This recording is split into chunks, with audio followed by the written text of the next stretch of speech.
Je donne tout de suite la signification du mot apocalypse.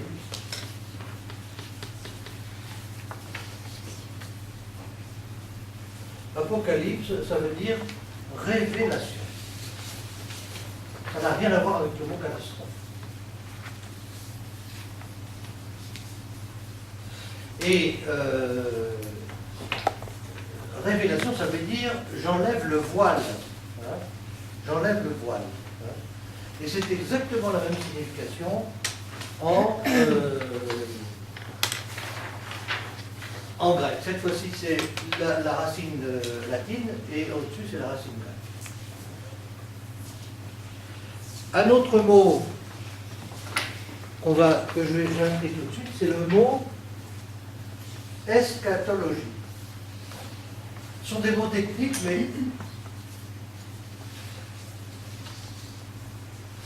eschatologie, ça veut dire le discours, ou le discours à propos de la fin. De la fin de quoi? De la fin du monde. La fin des temps. Ou comme disent les textes, la consommation des siècles. Bon. Donc c'est ce qui concerne la fin des temps. Et puis il y a un autre mot qu'on va trouver dans le texte que nous allons lire aujourd'hui, que j'ai inscrit en bas, c'est le mot parousie. Parousie, ça veut dire présence.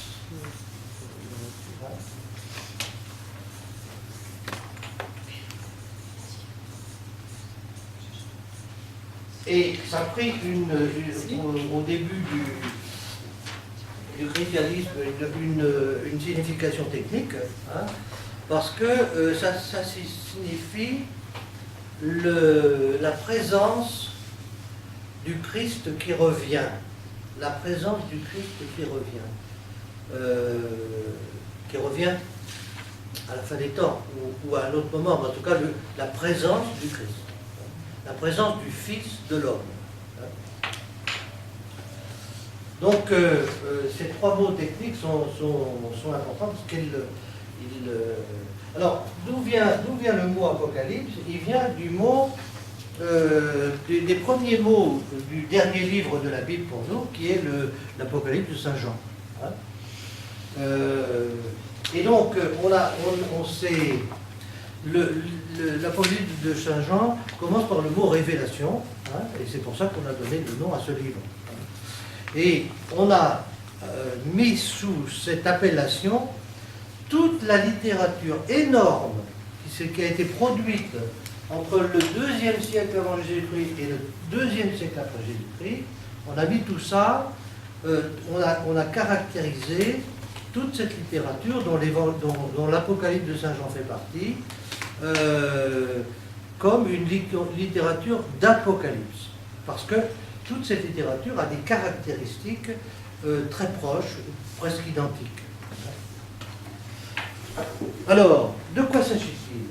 Il s'agit de la chose suivante, c'est-à-dire que, vous savez que l'histoire juive a connu plusieurs crises, hein, très importantes, juste avant la période où nous nous trouvons, avant les Romains. Hein.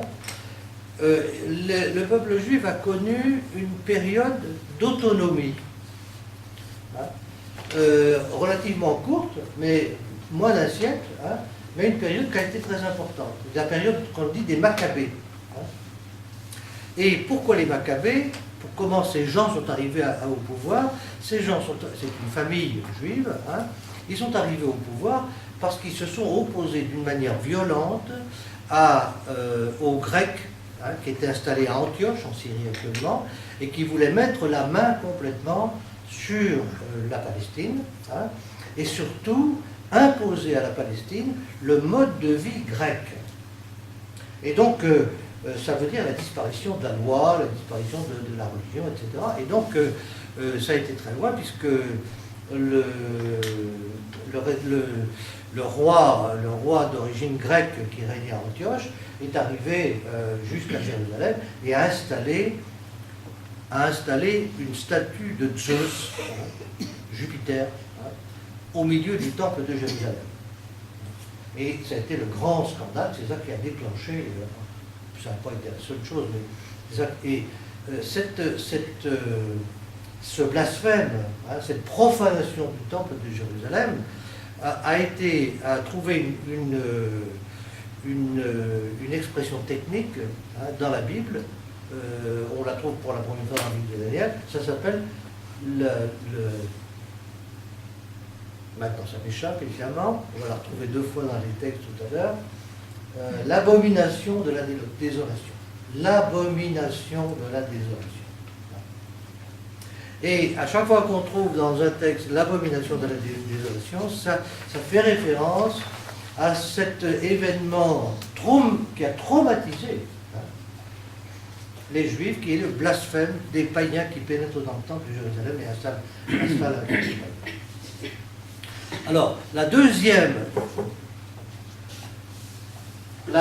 fois que le temple est investi par les païens, c'est en 63 avant Jésus-Christ, lorsque Pompée, général romain, arrive à Jérusalem et rentre dans le temple et va jusque dans le Saint des Saints. Ce Saint des Saints dans lequel il n'y avait que le grand prêtre qui rentrait une fois par an. Et il est très étonné parce qu'il n'y a rien. C'est une salle qui est complètement vide. Il est habitué à voir dans le temple des grandes statues. Et là, il n'y a rien. Mais pour les Juifs, c'est comme une espèce de... Là, il n'a pas installé de culte païen dans le temple. Mais même si c'est le blasphème et la profanation est moins importante, c'est aussi un traumatisme. Ça revient pour les Juifs. Puis enfin,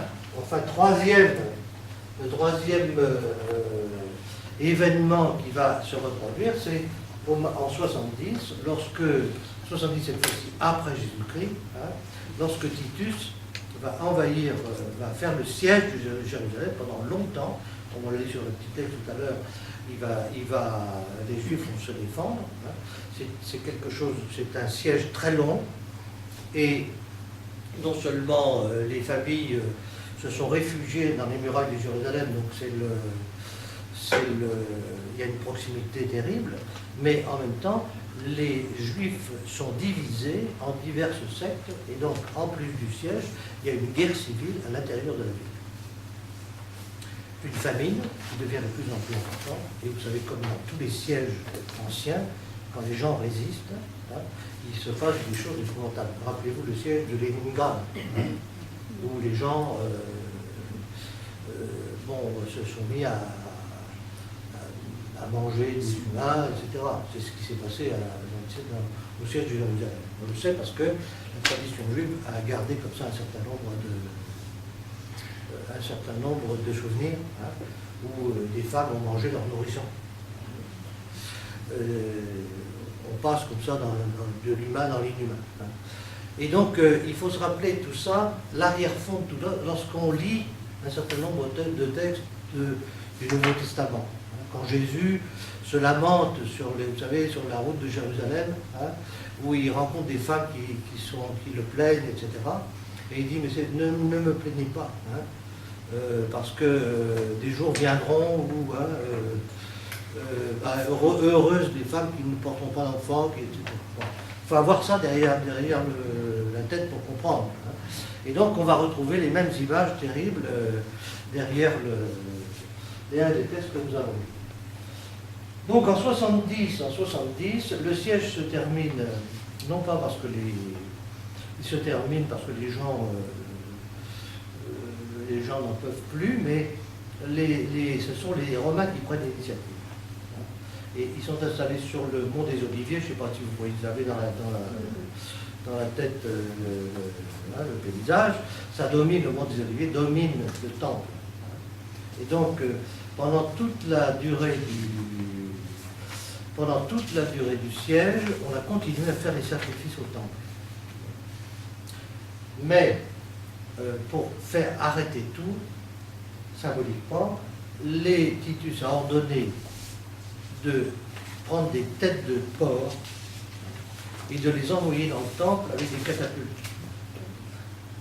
Pourquoi? Pour rendre le temple impur et rendre les sacrifices impossibles. Il a été fait, hein. Donc, symboliquement, c'était la fin du siège. Donc, on est encore là dans une profanation. Hein. L'abomination de la désolation. Alors, ça va se prolonger jusqu'en 135, malgré les déportations énormes, hein, des populations de Judée. Une nouvelle révolte va avoir lieu, et cette fois-ci, ça va être tabula rasa. La ville va être écrasée, hein, la ville de Jérusalem va être écrasée, et Adrien va reconstruire une ville romaine par-dessus, hein, sans tenir absolument aucun compte des soubassements, sauf le socle du temple qui est tellement énorme qu'il restera dans un... alors, je suis en train de vous décrire des temps de crise. Les apocalypses sont des littératures pour temps de crise.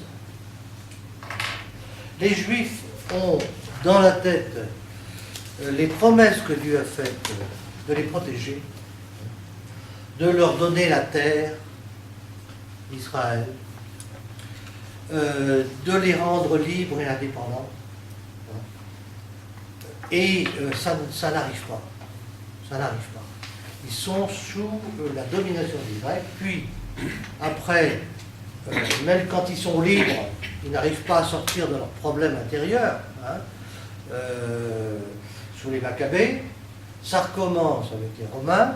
Hein, les oppositions aux Romains vont être de plus en plus importantes, hein, comme on le voit, et depuis cette période-là jusqu'à celle-là, un certain nombre de gens, c'est une littérature, si vous voulez, d'indignés. On sait ce que c'est que les indignés. Hein. Une littérature d'indignés, c'est-à-dire où on ne cherche pas d'abord à expliquer les choses, mais on explose, hein, devant l'injustice incommensurable qu'on a sous les yeux, hein, et dont on ne voit pas comment on va se sortir. Et il y a plusieurs aspects de cette littérature. En même temps, on a la conviction profonde que même si l'armée romaine est invincible, c'est quand même le Dieu d'Israël qui est le maître de l'histoire. Et donc, le ciel, les astres, le soleil, hein, et la terre appartiennent à Dieu. Tout appartient à Dieu, le ciel et la terre. Et donc un jour, Dieu ne peut pas ne pas faire justice, c'est impossible. Il faut qu'il s'en occupe, quoi. Et donc, ces écrivains vont se projeter sur la fin, sur la question de la fin du monde, en disant, le monde est devenu tellement pourri, hein, que Dieu ne peut pas le réparer tel qu'il est. Il est obligé d'écraser celui-là pour en faire un nouveau. Un monde nouveau. Et d'ailleurs, il se détruit tout seul, ce monde, tellement par les injustices et tout ça. Et donc, beaucoup de gens, ici, au temps de Jésus, pensent qu'on n'est pas loin de la fin. Pas loin de la fin du monde. Mais nous savons, nous, que à toutes les générations, spécialement dans les générations qui traversent des épreuves terribles, hein, on pense que le monde n'est pas loin de sa fin. On a eu ça le 20, combien de décembre là? Le 21. Hein? Le 21. Le 21 décembre, voilà. Hein, bon. Ça marche toujours. Ça marche toujours. Pourquoi? Pourquoi ça marche toujours? Parce que le monde et la vie humaine est une énigme pour nous. Et on a beau chercher des explications, il n'y a jamais l'explication dernière. Et donc, au lieu de chercher des explications, on va chercher des signes. Des signes dans le ciel, des signes sur la terre, pour essayer de comprendre un peu tout ça. Et donc, là, on est dans des, dans les archétypes humains. Hein. Ça renaît à toutes les générations.